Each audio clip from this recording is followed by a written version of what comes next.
if you're going to be at home, I want to encourage you to be at home. And I think it's so easy to be at home and not be at home. I mean, we're home, but we've always got our phone with us. We've always got our email open, or we've always got, a project we're reviewing from work. And I found even when I was, the girls were younger and I was coming home, it's like, there's never a time where I ever felt like I got all the work done. Welcome to Build Your Culture Brand with Dr. Jay Rains. Join us as we discover ways to define, measure, and grow your culture. We want to help you intentionally build a culture that fits you. Hey leaders, welcome back to the Build Your Culture Brand podcast. I have with me today Randy Gravitt. Randy, thanks for joining us on the show.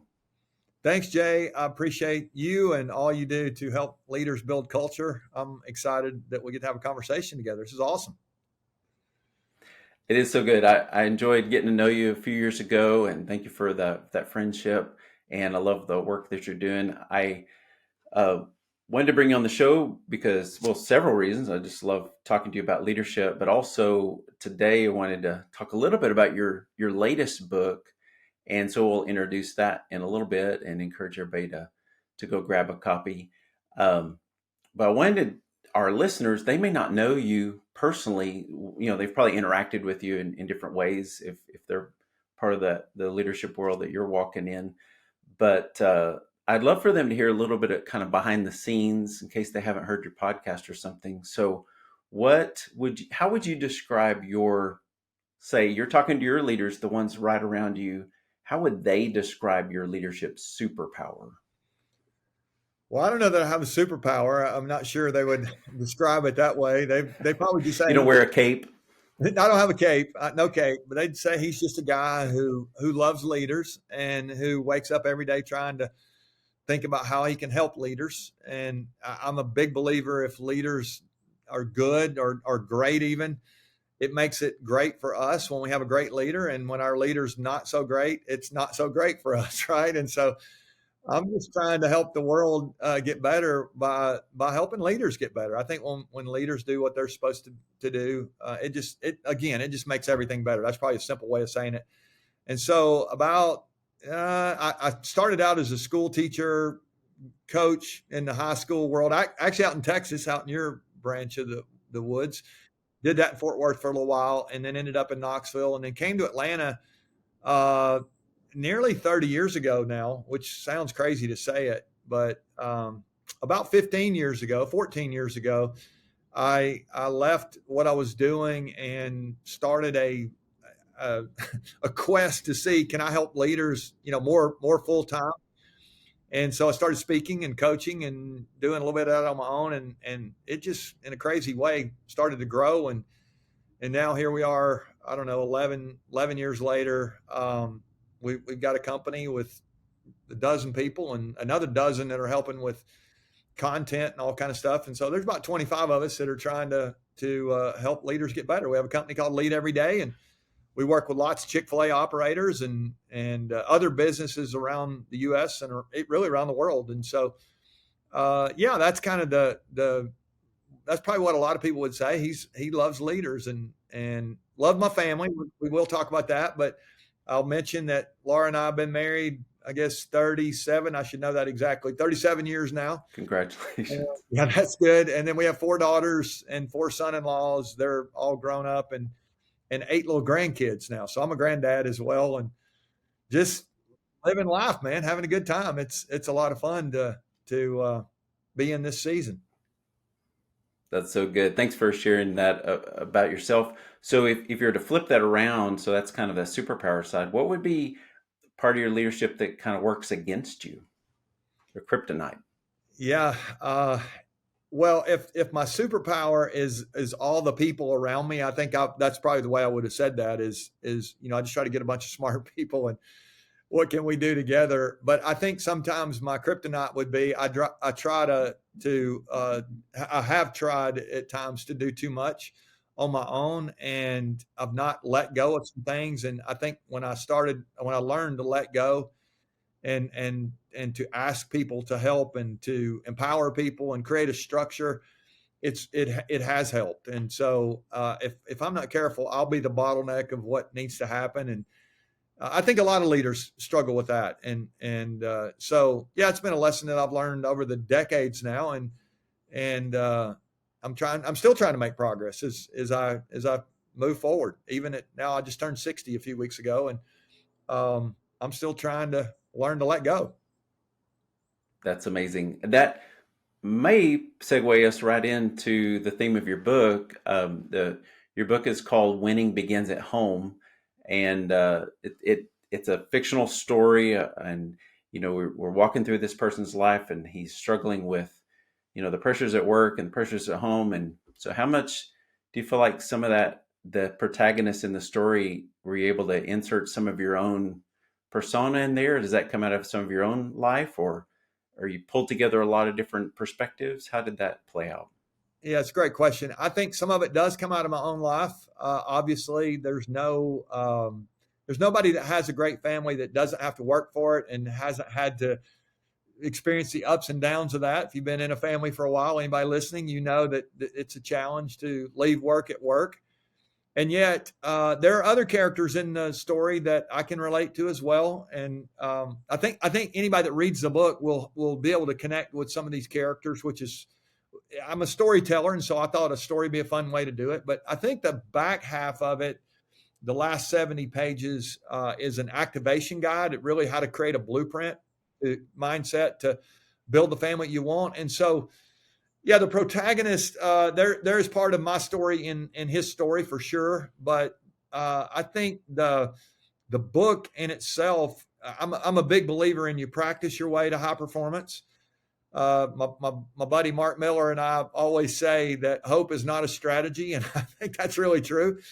I'm a big believer in hope. I love hope, but I think if you're going to get to a place of change, you've got to do something. And so I would call us practitioners, and I think that book is designed to be that way. So all of that, all of what I believe is kind of not all of what I believe, but a lot of what I believe about family and life outside of the 9-to-5 grind is there's a lot of principles in there that I would say have been true in my own story and things that I've aspired to and things that I still aspire to. And so, yeah, there's probably several things in there that I would relate to for sure. Well, Randy, I've enjoyed reading the book. Like I said, it's this fictional story about John. John comes home from work. He's got a lot going on at work, but he's got this young family, and he's really trying to understand how the whole family dynamic works and how to be the husband that he needs to be. And so you kind of set this up right at the beginning, like almost first page. He's confronted with a challenge, and he ends up meeting a mentor along the way through baseball, of all things. And so I love how you set all of it up with kind of baseball theme and all the things that he learns, the principles he learns from Willie, this mentor person that comes into his life, this Gandalf type person that comes into his life, right? So initial question though is, what prompted you or what inspired you to write this book and put it out for the world? Yeah, that's a awesome question as well. I was, we spend a lot of our time working with leaders and organizations, and we're teaching leadership and how to build leadership culture and engagement. And we talk about alignment and all culture stuff, same as you. And ultimately we're trying to help organizations execute at a high level. And so all that stuff's great. Our coaching and training and consulting, we love all that and it's fun. But what happens, or what has happened over the last few years, is I've heard organization or leader after leader even say, we're applying the stuff you're talking about. Work is going really well. I'll use my 9-to-5 language again. 9-to-5 is good, but what's happening outside of work from, let's call it 5 to 9, I made that up, but it's not so good. I mean, there's just things at home are not so good. And I'm a big believer, Jay, that if you win at work and you lose at home, I think you still lose. We talk about that. And so go build a great company. That's fantastic. But how do we build something outside of work? And so leader after leader kept saying, I'm struggling outside of work. And I couldn't find anything. I mean, there's stuff on marriage and parenting out there, but really nothing for leaders on how to build a great family. And so I thought, well, let's create some content for that. And so we did, and it's been a positive infusion really into a lot of organizations that have embraced it. I got a text this morning of a guy who had listened to the audio version, and he's like, "This is a little bit of a kick in the pants I needed," and I'm doing a little bit of a reset here, which is cool. I love those stories, but I think just the gap, but between that content that was needed and the availability of it was what really triggered me. I thought I need to do that. And you mentioned the baseball field. The baseball field is really the setting. This guy who's the business owner, who's kind of upside down in his family life, it really things are a little bit in the quicksand at work as well. And so he's really struggling. He ends up getting roped into volunteering as a little league coach with another guy, and the other guy ends up being the Gandalf guy, right? The mentor. But I think we all need people, guides along the way who are a little bit ahead of us in whatever area. And I know Laura and I've learned so much from other couples and other families that are trying to do it right. I don't think let me precursor here. I don't think there are any perfect families. I think everybody's family's a mess, and it's really hard. But I think if you don't have some intent toward that, and you don't have a plan to build a better family, you're not going to drift to where you want to go. You're going to drift to regret. You're going to get down the road and look back and think, I wish I had done that. In fact, I can't tell you how many people over the last few weeks have read the book and have called me back or texted me and said, I wish I'd had this 30 years ago. I needed this earlier. And so the sooner we get on a path to where we want to go, I think the better off we are. I always tell my kids when they were growing up, the longer you stay on the wrong road, the further you get from where you want to go. And I think that's true here when it comes to our families as well. And I think there are some people listening who we're just hoping again that things will be okay and maybe my family will change. And I don't want to bet my future on a maybe. I don't know about the listener, but I don't want to bet my future on a maybe. There's some things I need to do. And so when I think about work, let's go back to work here. There's usually a development plan. There's a boss. There's a list of expectations. There's things I should do. But when I go home, I don't know what to do. I know I want to get it right. I don't know what to do. And so, again, we wrote the book thinking that we would be able to at least start that conversation and help people have some ideas on how to build a great family. I love it. I love how practical it is. And I love just the interaction of John kind of learning just a little bit, going and trying and failing and coming back, and just that whole tension.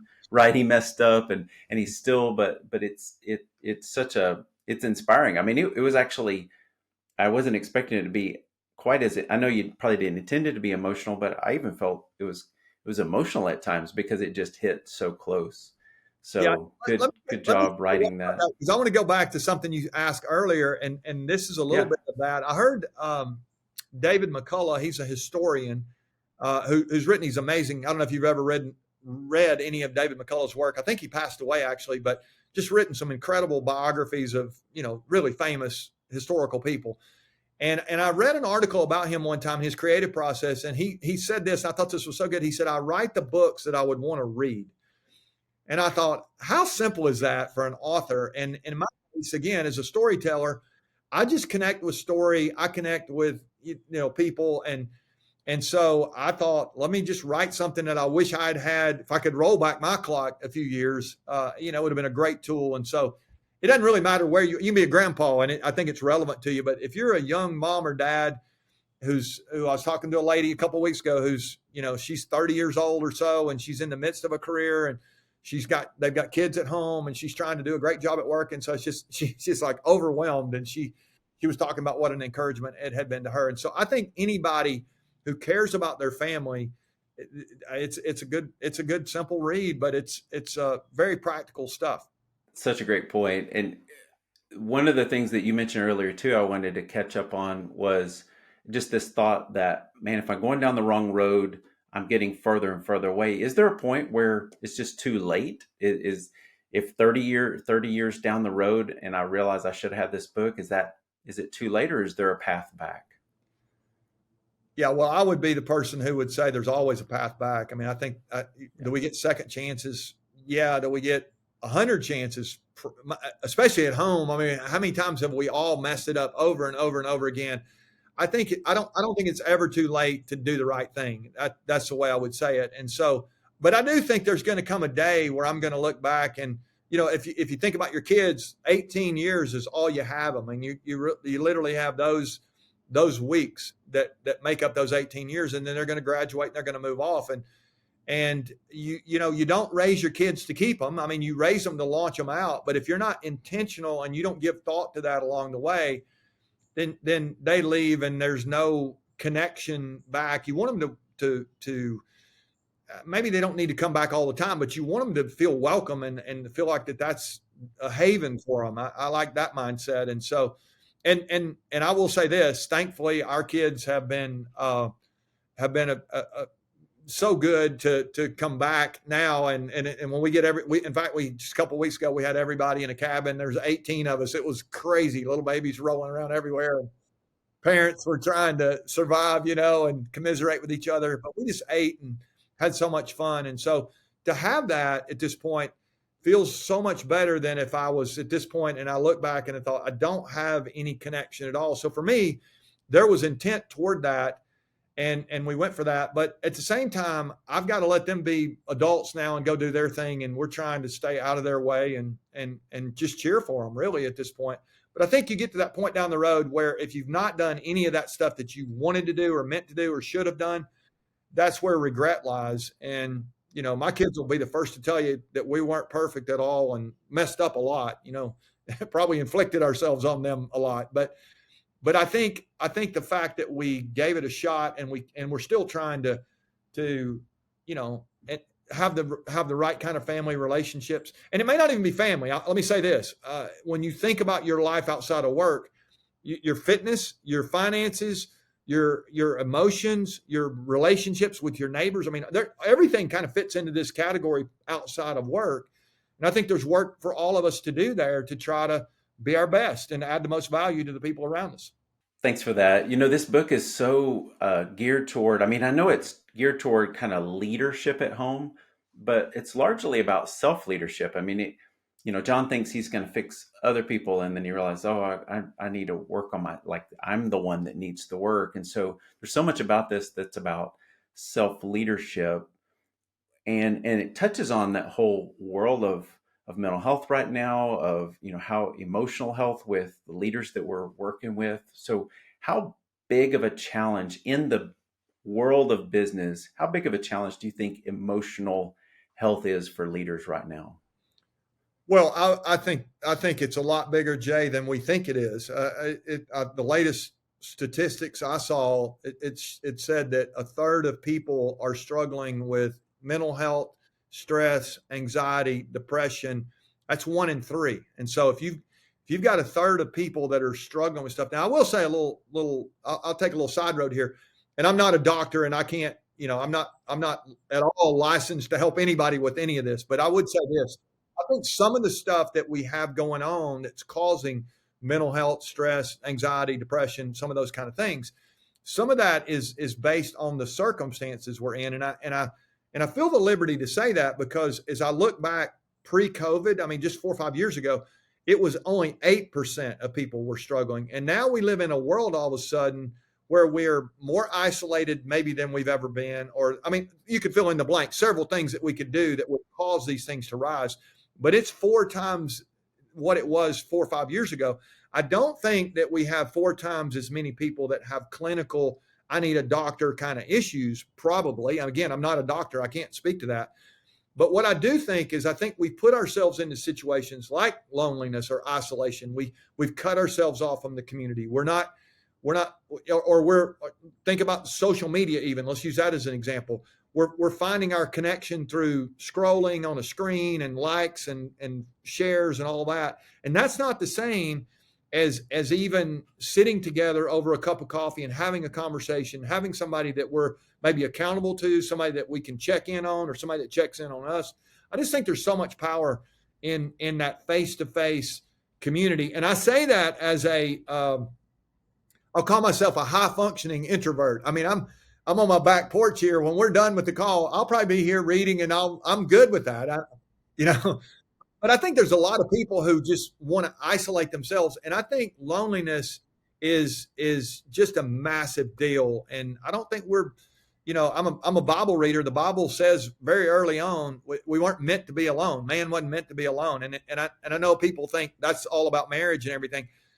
I think it's a bigger concept than that. I think the idea of having community, people to do life with and to lean on and to learn from and to teach. I mean, all that stuff. I think that's important for us at a mental health psyche level.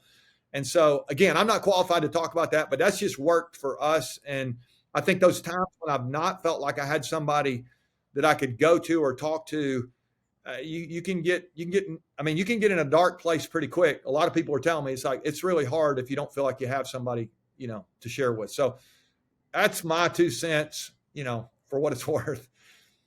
No, good word, great encouragement. And I think this book deals with at least a slice of that to say, it's not that you have to have all these friends, but you've got some people at home that we want to, like just the practical steps you have in the book are, here's some practical ways to really just get closer with those people that are right there under the same roof you're living under, the people you care about the most, and maybe just haven't had the steps, someone walking through how to really connect at home and be present. And maybe presence is another part of that. We're so distracted with work or social media that it's harder to be present even in a room with people. So thanks for those practical steps in the book.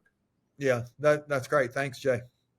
Well, Randy, thanks for that. You mentioned a minute ago how social media has kind of invaded the home. Even COVID has impacted our lives and really changed society drastically. It seems, that's kind of on that topic of the blurred lines of professional and personal life. How would you, how do you think those lines have blurred, and how do we even get on top of dealing with those two worlds as they are so merged in every part of our lives? It really is hard, isn't it? I mean, when you think about that, it's because we live in this world all of a sudden and it's just instant access, it feels like. And I think your question there to me, when I think about this idea, it's how do we make sure that we are where we are? Maybe that's probably a simple way to say it, but if you're going to be at home, I want to encourage you to be at home. And I think it's so easy to be at home and not be at home. I mean, we're home, but we've always got our phone with us. We've always got our email open, or we've always got, a project we're reviewing from work. And I found even when I was, the girls were younger and I was coming home, it's like, there's never a time where I ever felt like I got all the work done. I mean, think about it, Jay. Have you ever had a day where you thought there's just nothing else left for me to do? That's not happening. Right. And we're older, I mean, we've been around a while. I'm just telling you, anybody who's listening, you're never going to have a day where everything's done and there's nothing else to do. So why would you think that I'm going to take a little bit more home tonight, get a little bit more done, And I think what happens is we not only do we hurt our productivity at work because we're not focused at work. We'll hold that for a second. But when we're home and we're not really at home, if you're not there when you're there, those relationships are going to begin to suffer. And it's just those connections are only going to happen if we're intentional about that. And I say, I've talked about this some lately with leaders that we've been coaching or talking to. I think intimacy and proximity are not the same thing. You can be, in proximity with somebody and not have intimacy with them. And I'm not talking necessarily about sexual intimacy here. I'm talking about, I can ride to school every day, drive to school every day, my kids, and we can be in the same car and never connect and never talk. Or we can be at the same dinner table as a family and not, or even go out in a restaurant. I see this happen all the time. There'll be a mom and dad, maybe a couple of kids, and somebody's working on level 4 of Call of Duty over here on one pad, and somebody's over here on a social media account, and mom's working on something, dad's checking email, mom's checking a text message. I mean, and you got 4 people together that are not really together. And so I think this idea of, and maybe an intentional way to think about this is, can we separate ourselves from our technology while we're going to be together? And you don't have to do it all the time, but can we pick 30 minutes a day where we're going to be together as a family? We're going to have a meal once a day or once a week even. I mean, it's not going to happen if we're not intentional about it. And that's where, to me, the leader at home, the mom or dad, has to say, this is what we're going to do together. And if you want to be together, you've got to really focus on that and go after it. And I think if you will, it's amazing what can happen in those connections. But if you don't, it doesn't. And I said I'd go back to work. I think the same thing's true at work. If we're not careful, we'll go to work and not really do deep work. There's an interesting statistic. I should know this exactly, but it's like if you get distracted at work, it actually takes you about 20 minutes to refocus on your work. Well, I think the statistic is we're distracted an average of once every 3 minutes in the entire day, which means if you play all that out and you don't really think through this, you don't detach from the distraction, you could literally go the whole day and never be focused on your work. And so it's just, I mean, imagine the lost productivity nationwide, from a profit standpoint and an impact standpoint, all that. The same thing's true. And it's like, well, you got to be at work when you're at work. And you got to be at home when you're at home. And I think those lines do get really blurry. But if we're aware of it and we focus on it, and I'll give people maybe a little way to think about this, or a trigger. This might be helpful. So when you leave your neighborhood, let's just use that. Now, I know the person's going to say, I don't leave my neighborhood. I don't leave my basement. I'm in my basement. Okay, that's great. Pick a door jamb in your home. Like when you walk through that, just in your mind, try to flip the switch and say, I'm going to go in here now and I'm going to be with my family. And when I go back through the door jamb, I'll go back to work. Again, that work's going to be waiting. But for me, I've got a stop sign in my neighborhood. And when I go outside that stop sign, I'm going out into, it's an away game at that point, right? And I'm going to go out there and I'm going to try to go do great work, because I don't want people just to build a great family. I want you to go do impactful work. You've got people listening, they're business owners, and these are, you got some tail kickers here that are really, taking ground, which is great. But I also want to pick on the way home, that red light, when I come back through that I'm going to, in my mind, I'm going to shift from work, and I'm going to make sure that when I go home and I'm there, I want to be there when I'm there. Right. And I just think maybe some little triggers like that might be helpful to the person who's really having a hard time separating the two. Because here's the reality. If you don't separate the two, you will just find yourself working all the time. And I'm not sure that's healthy. I believe that's not healthy for anybody, to not be able to separate the two. And I think that's where, when I get down the road and I have regret, it's going to be because I didn't take care of those relationships that mattered most. That's what I've heard over and over again. I've never heard anybody, we've heard this before, but never heard anybody say, I wish I'd worked more. I wish I'd have sent more emails. It's always, I didn't connect with my kids when I had an opportunity to, or my spouse and I we're together, but we're not really together. We live together, but we don't have a connection. And so I think some of those things happen because we give intent to it, and we make sure we protect the lines, so to speak, the boundaries. That's good. I love that image of even walking through the house and having that door jam. I hope nobody's listening though and thinking, man, I need a longer commute because I need a little bit more time to get it work settled. And I'll give you a little. There's been times I've had to pull over in my neighborhood, and I need to finish this phone call before I pull into my driveway, and my wife comes out and sees me on another phone call, and I'm detached. I mean, you go back to self-leadership. You got to lead yourself to make sure you're building vibrancy in those relationships that matter most. And I'll give people a quick question. I think this will push people to think about this. How would you live your life in such a way that the people who know you the best actually love you the most? I know so many leaders, the people who know them the best actually would respect them the least. They're like, you're that way when you're at work, but when you come home, your tone changes. You're not kind here, or you act one way in public, but when you're in private, you're a different person. Let's start with, what do I need to do to make sure that the relationships that mean most to me, maybe not only love me. I mean, they're obligated to love me. You pay for their Cheerios and they get to live indoors. That's all great. But how would you live in such a way that those people actually like you? They actually are glad to be in your family. And I think that pushes me to a whole nother level, because the people I've lived with will tell you he's not the easiest guy to live with. He's pretty intense at times. And so I think that's one of the reasons God gave me 4 girls. He needed to soften some of my edges with that little sandpaper. But sound like you need a little extra help. That's right. If we start focusing on this and really focus on the person we're living with, it just, and the same thing's true at work. If we focus on being a servant leader at work, or somebody who adds value at work, we're going to be more valuable and more more fun to work with.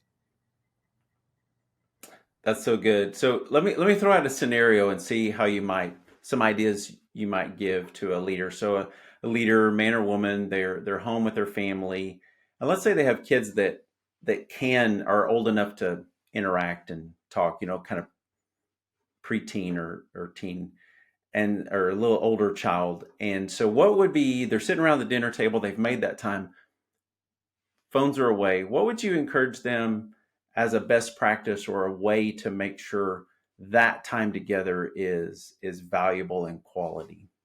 Well, I think the fact that you've gotten people around the table, I think that's probably where the real value is just that you're trying and making an effort here.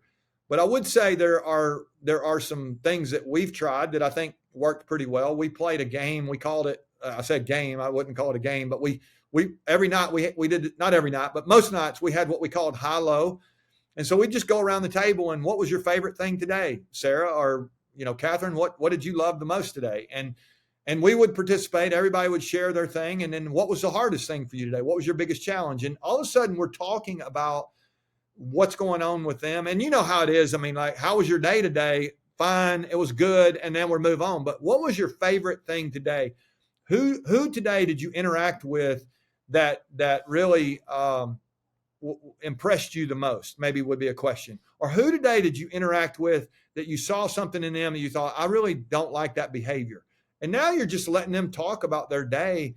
I think, to me, another principle would be that, kind of a little cousin to that would be making sure you're talking about them and not what you want to talk. So many times as parents, especially, we want to make our point, or we want to make sure they do what's right, or rather than asking, like, what do they want to talk about? And I call it giving them the home field advantage. Go back to our baseball story.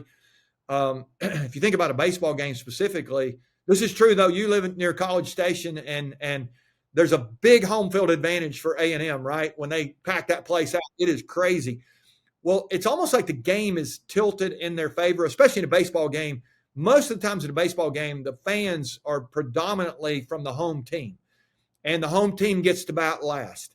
And it's like the game is, it's equal, but it's tilted a little bit in their favor when you think about some of those things. I want to give my daughters, let's use them as an example, the home field advantage. Like, what's it like to be on the other side of the table from this leader guy? And here I am, a young 14-year-old girl, let's say, when they were younger. I can't relate to that almost, but if I try to think about what's it like to be over there, what's it like to be on the other side of me? I think it's a great question for a spouse, a wife, or a husband to ask about their spouse. What's it like to be married to me? What's it like to be on the other side of this conversation? At work, even if you're the boss and you've got the power and you have the authority, and you got this person on the other side, and maybe you have the income and you're just rolling in a pretty strong way, and you've got somebody over here on the other side who's maybe struggling with some things that you haven't struggled with for a while. Just putting yourself in the other person's shoes can be so powerful there. And I think that dinner table, the same thing is true. What's it like to be in ninth grade? Well, I've been in ninth grade, but it was 40 years ago. And so it's really, maybe more than that, it's really hard for me to relate to what's it like to be in ninth grade today with technology and all the stuff that's going on. And so I really can't almost even relate unless I listen. And so I think listening, listen first. If you have some things that you need to share and be vulnerable and maybe even sometimes you need to do some correction. I get that as a parent. You do that maybe in the middle, and then listen last. Listen to them again. And I think that's a way to give them the last word instead of, again, I think sometimes I want to be right rather than get it right. And if I'm not careful, I'll just make my point. And the next thing you know, I've actually, with the right heart, trying to have connection, I've actually caused more separation. And so I think those conversations, a lot of it, get everybody together. There's power in that. But making sure that you're listening, the heart of a listener. And I say most of them, I'm a talker. I make a living talking, a lot of times. It can be easy for somebody who's a leader. You're always expected to talk. That listening side is maybe an area where we all need to work on it. I know I have to keep working on that. So hopefully that's helpful to somebody. No, that's super helpful. Thank you for making it really practical. And one of the threads I heard in that was just to get really curious with your kids or your wife, either one. And I think what I want to make sure was said very overtly. You said it in there, but just make sure to say it real clear. Like, really hold back from advice giving, both to your spouse and to your kids. Like, Sure, with stay your away from that, especially with spouse. I And well, let's say one word about that, Jay. I think yeah, saying sometimes you do need to give somebody some advice. Just make sure you say the right thing in the right way. You do say the right thing. You don't say too much, but you say the right thing, but you say it in the right way. And there's a phrase we use in the book: "You're never persuasive when you're abrasive." I think sometimes we think I'll just say it louder. My wife tells me saying it louder doesn't make you more right. That's good. And I think sometimes I'll just intensify here, and that'll make them want to change. And I don't ever recall a time where somebody got real intense with me, and I thought, wow, that's very motivating. That makes me want to change. I mean, that we know that, and yet if we don't give thought to this, and so approaching somebody with gentleness, and those, because those relationships are that there's some fragility there. I mean, we want to make sure that we're tender with people, and we're compassionate, and we cherish all that stuff. I mean, I think there's work to do for all of us probably there. well, I love the way you've set it up. I think the way I see it, with this being targeted at self leadership, I really think this is an opportunity to actually get better at, like you're saying, get better at work. But the filter I'm looking at it through is, we tend to look at work as, are we going to focus on results or relationships? We maybe we lean more towards results or relationships. We have this, or maybe we're more relational than results. I don't know. But this filter of going at home and really working on ourselves and testing it against these people that know us best is a really good way to come back to work stronger. I guess kind of a path of humility, maybe really, there's an opportunity to be humbled at home a bit and be coachable and to listen and to learn. And that makes us better going back to work as well. Yeah, I love that. That's good. That humility is a great word there. It's good. I think you get in a family, everybody's in a family in some way, shape, or form. You get in a family, you're going to learn very quick that it is an opportunity to learn to sacrifice, to learn to love, to learn to share. I mean, it's just from the time we were children, we were taught these things, and they still work. And so let's don't forget just some of the basics there. To me, It's the basics. That's right. yeah, That's that's right. right. Well, Randy, thanks for joining me on the show and sharing about your book. I'm looking forward to. We'll put links to the book in show notes. People can grab that Audible, or the audio, or Yeah, the we Kindle got the book or the hardback as physical well. I book. will say this: I got a copy here on the video. I'll hold up.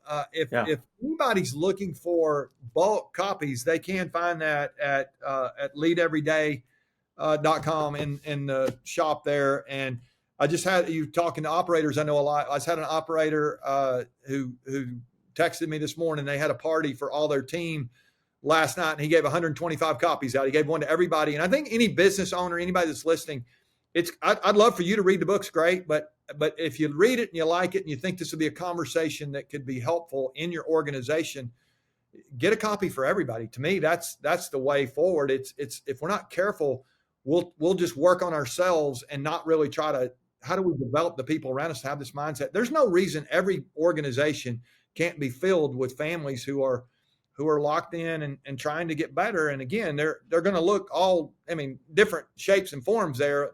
A lot of single people, a lot of married people, a lot of people with kids or not kids, and all that kind of. It's all going to look different. But every single person on your payroll, if you're a business owner, is going to have a life outside of that 9 to 5. And I think if you can help them win outside of work, I think they'll actually be better at work. But it's just going to be much more vibrant for your community and those families. And I think that'll make you a great leader to follow. So that'd be my final word on that. oh, that's so good. Great word. And we'll put the link to that store, your store, on in the show notes, and look forward to having people go there and find it and buy some for everybody on the team. I know one other thought to mention here: the protagonist is a man. It's a male in this, but I mean, as you mentioned earlier, these principles apply to all of us really as adults, and whether or not we have young family or not. I mean, it doesn't necessarily have to be about family, but it is about having community and how do we relate to the people around us. So it can be applied broader than the fictional story that it's set in. But so thank you for those principles that you've placed in the book. Yeah, we're a big fan of young moms as well. I mean, every single person, really, anybody who's a leader who's struggling to get it right outside of work.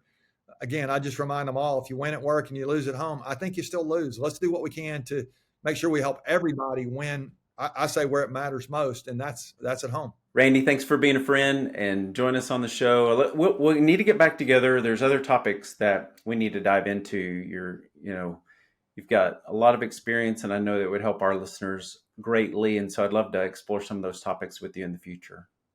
That sounds great, Jay. If we can help any of your listeners, just tell them to reach out, and love being a part of what you're doing. Thanks for all you're, again, doing to help people build great cultures. It's amazing. Thank you for listening to Build Your Culture Brand with Dr. Jay Rains. If you enjoyed this podcast, please like, comment, and share. You can also visit our website at buildyourculturebrand.com.